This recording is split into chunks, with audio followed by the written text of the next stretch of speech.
السلام علیکم۔ نئی کہانی بھوکھا شیر اور چالاک لومڑی۔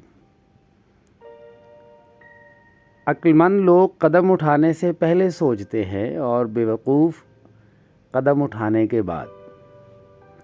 ایک شیر بڑھاپے کی وجہ سے کمزور ہو گیا اور چلنے پھرنے سے معذور ہو گیا۔ بھوک سے جب برا حال ہوا تو کسی لومڑی سے مشورہ کیا۔ اس نے کہا، فکر نہ کرو، میں اس کا بندوبست کر دوں گی۔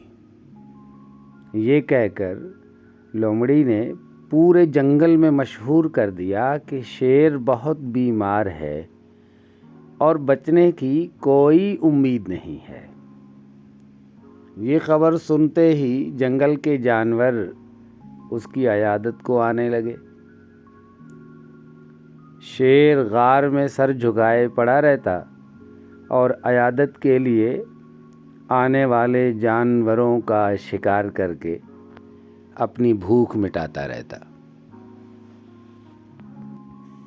ایک دن لومڑی شیر کا حال احوال پوچھنے کے لیے آئی اور غار کے دہانے پر کھڑی ہو گئی۔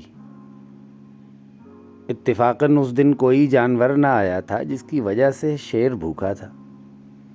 اس نے لومڑی سے کہا، باہر کیوں کھڑی ہو؟ اندر آؤ اور مجھے جنگل کا حال احوال سناؤ۔ لومڑی نے چالاکی سے جواب دیا، نہیں، میں اندر نہیں آ سکتی۔ میں یہاں باہر سے آنے والے پنجوں کے نشان دیکھ رہی ہوں، لیکن واپسی کے نہیں۔ یعنی باہر سے جانور اس غار کے اندر گئے تو ہیں لیکن واپس نہیں آئے۔